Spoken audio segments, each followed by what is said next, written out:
But listening is one of the top skills. The blocks to listening, the first one is judging the other person. How many people judge people? We all do it. We all do it. I was on the train today. We all do it. But this is the issue. See, I used to be an actor. And I had a brilliant acting teacher. And she said to me, you cannot have more than one intention at the same time.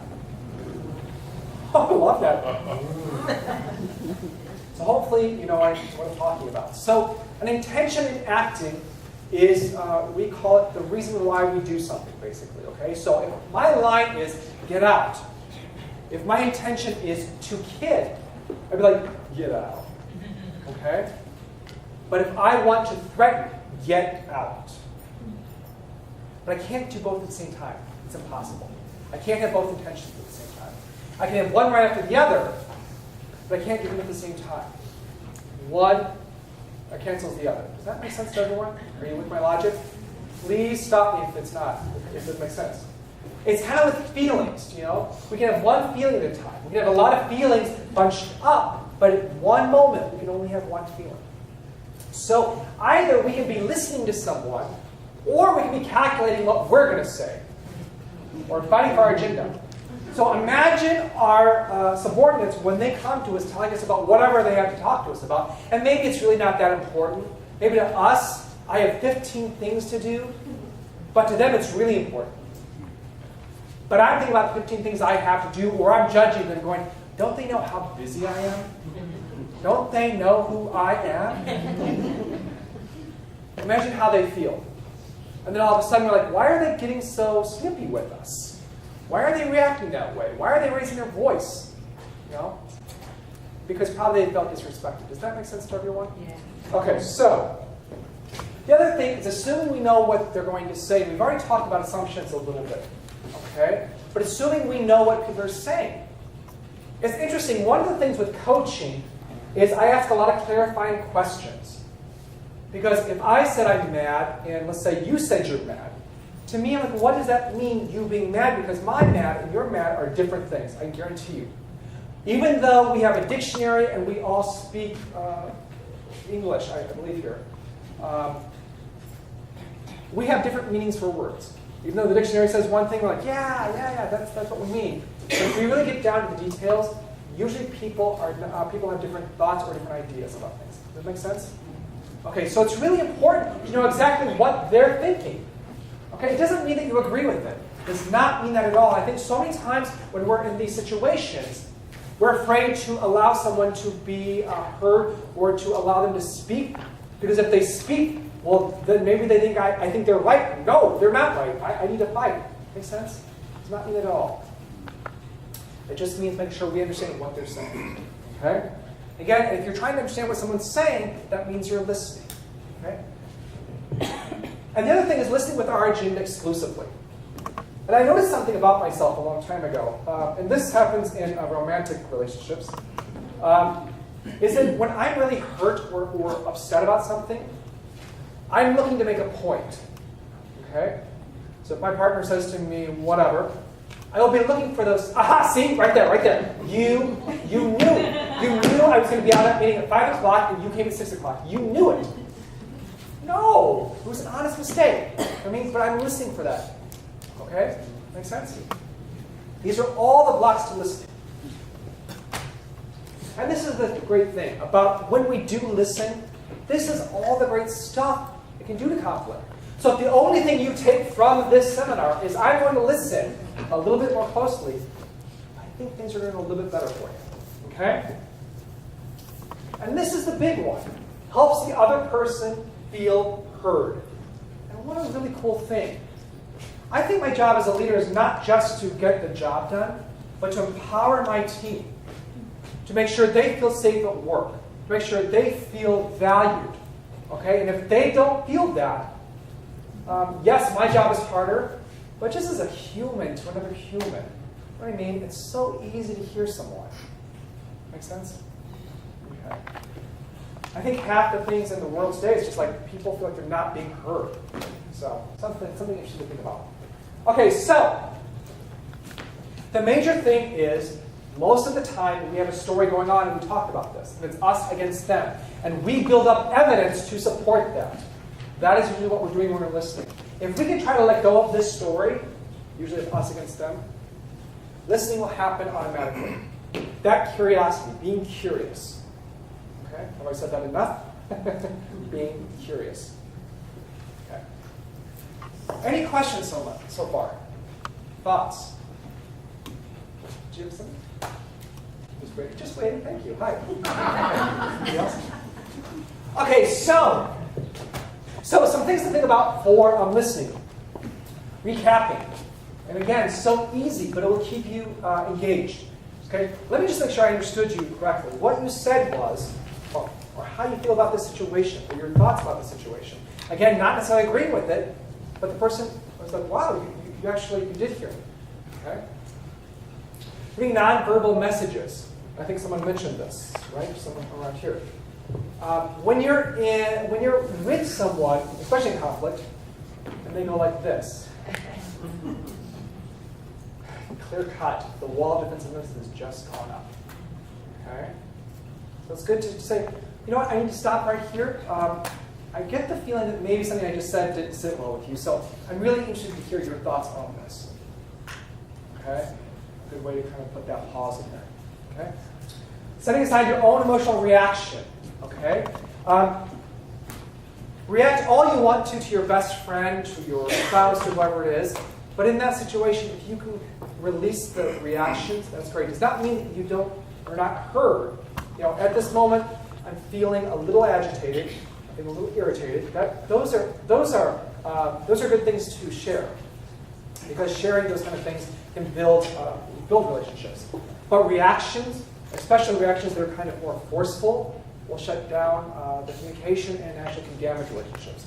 Makes sense? So any strong emotional reactions, try to just take a pause, if possible. And listen for feelings. A lot of times we don't listen for feelings, we're listening for facts. Okay? Someone's shaking their head. Do you agree with that? Give me an example of listening for feelings. Okay, so there are 3 types of listening.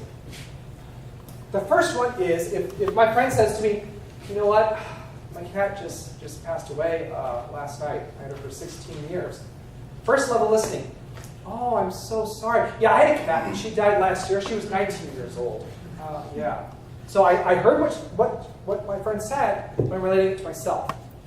Second level. Oh, I'm so sorry your cat died. And we're repeating back what my friend just said. Third level, listening for feelings. Oh, I am so sorry. And I can just imagine that that's probably devastating for you. I can just tell in your voice, you know, that, oh, wow, what do you need right now? Well, first time automatically goes, wow, I was just heard. So even calling out a feeling, okay? We're going to talk about that in a second. Make sense to everybody? It's time for an exercise, right? Woohoo! Yes! Okay, so this is the exercise. You're going to partner up with someone new, not the person that you told your responses to conflict, but someone new, and you're going to tell them a success story. Okay? Your partner, I want you to write down 5 strengths that you hear from that person's story. Okay? Does that make sense to everyone? So when I was 10, I won a Penwood Derby. I was recognized in the paper, and my dad and I worked on this all for a month. So things you might have heard are that I'm creative, I persevere, I work good with a team, my dad, etc. Make sense? And then you're going to switch. The other person's going to tell a success story, and I want their partner to tell them what they hear of their strengths. Okay? Good luck.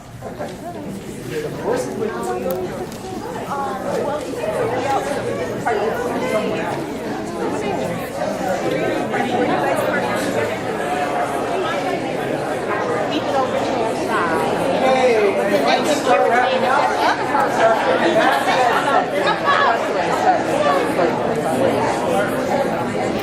Hey, start coming back. Okay, did everybody finish? Hopefully. Good. So what was your experience of that, first of all? Yes. It was hard to think of something at first. Hard to think of what? A success story. Right. Oh, a success You're story. right.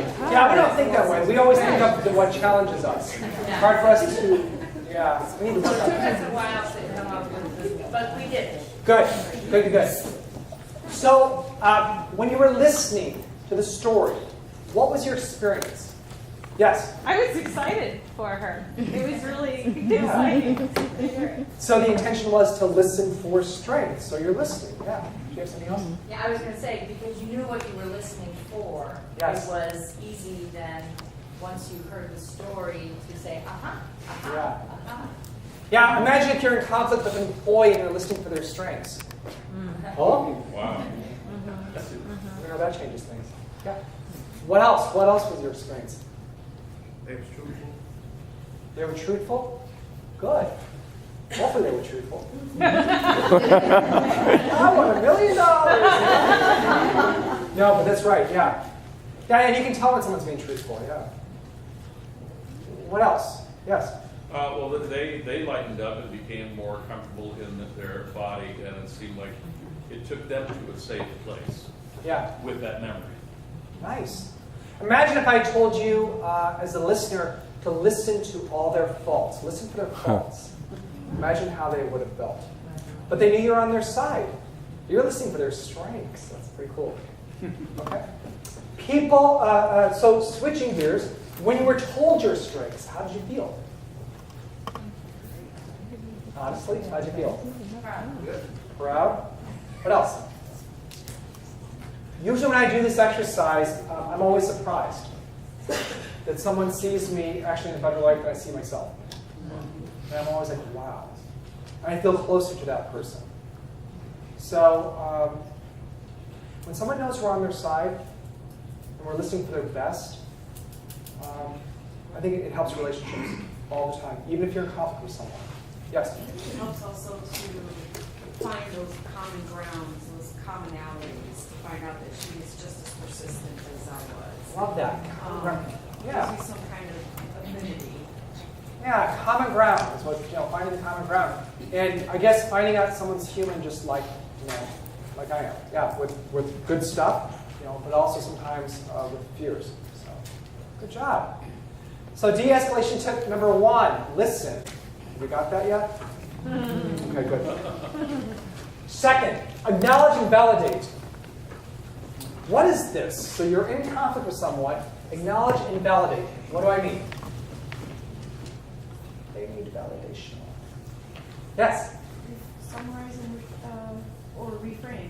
Yeah. So I love that. Acknowledging is reframing, meaning that basically just letting someone know that they have been heard.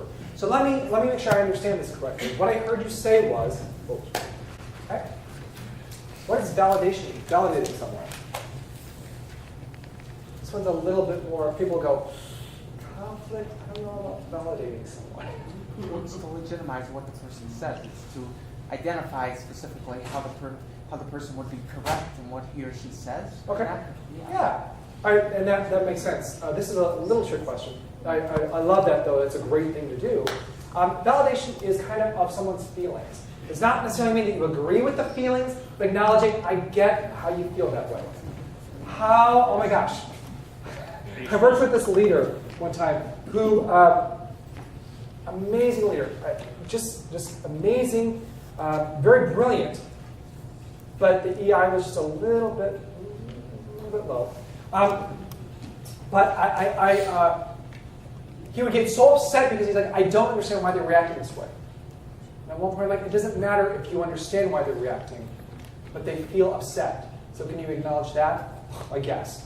So that was his assignment for the week, was to allow someone to be upset or be whatever it may be. And his assignment was to say, you know what? That makes sense to me in the situation that you felt that. I said, just fake it till you make it. Just try it one time. He came back and he had a breakthrough. He's like, once I said that, I was like, oh, I kind of do see why they're upset. I'm like, well, but in this situation, though, the minute you say that, someone goes, okay, I don't have to fight to be heard. I don't have to fight for my feelings. And we should never have to fight for our feelings. However someone feels, they feel. We may not get it. Make sense? So you're supposed to recognize their feelings if you don't agree with them? Yes. It's easy to say, Jim, yeah, I can see that you're really pissed off right now. I'm not. Do you know what I mean? But it's easy to say that. Because a lot of times I think people are trying to show you things. You know? It's like my cat. My cat's upset and she bites me and I'm like, get away. She bites me again. Get away. Okay, I can see you're upset. You know what? Let me hold you. And then she becomes loving. If not, I get bit till death. But I think that children are the same way. Look at me, look at me, look at me. The minute you see them, they go, okay. And in conflict, we are children. We revert back to childlike behavior. You know, you're stupid. Okay? Make sense? I just like saying that. Well, I don't mean it towards anybody here. I understand how you can be upset. So yes, and this is the third tip. I love this. This is my favorite one.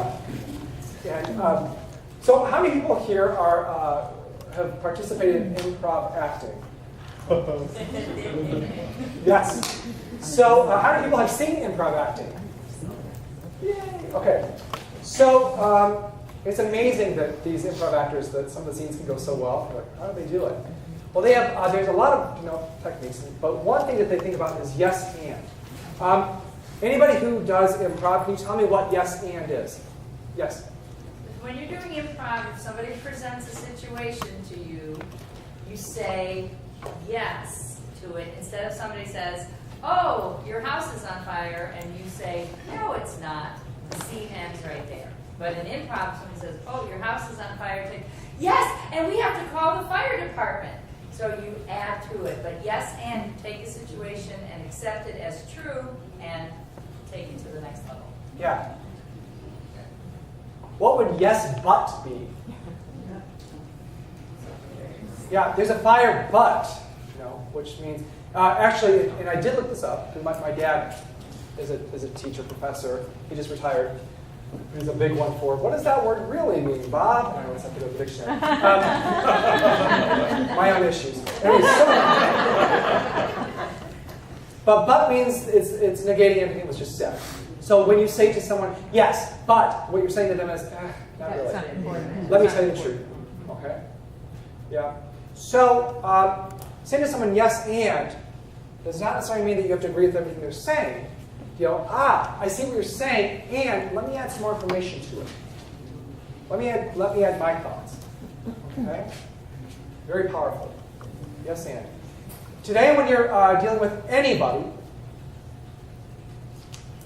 try to acknowledge how many times you say but. Yeah? And try to replace it with and. How would the situation be different with and? Okay? Cool. So at this point, it's about stop, which means listen. Okay? Just listen. Can't do anything else. You want to react? Just listen. Okay? I'm going to be quiet now and let that person talk. Acknowledge and validate, which helps bring down the walls. It helps you listen for what they're saying. Okay, the acknowledging part and the recapping part. Yes, and now you're going to add your point of view. Okay? So at this point, let's have questions.